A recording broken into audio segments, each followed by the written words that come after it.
میکنی؟ تو در اینجا چیکار میکنی؟ رو از اینجا.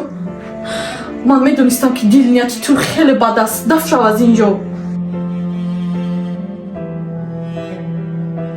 ببین اگر به خوبی نروی به اکم رفتم میگویم همش رو. دلناز التماس اکدا نگو نفهمم. چیزی که بخوای من میکنم التماس خواهش دلناز اکد نفهمم. در کار شما در پیش بود میخواستم. لازم نیست رو از اینجا برآمده رو.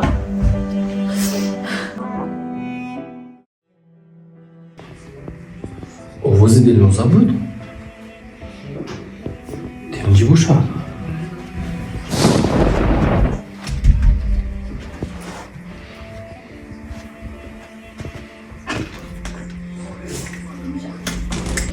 اکا جان با شما باید یک چیز رو بگویم. گازم خواهر جان گازم. در انتخاب دوست بنهایت خطا کردگی هستید اکا جان. این دوستی که دوست خودتون شمرده به خانه آورده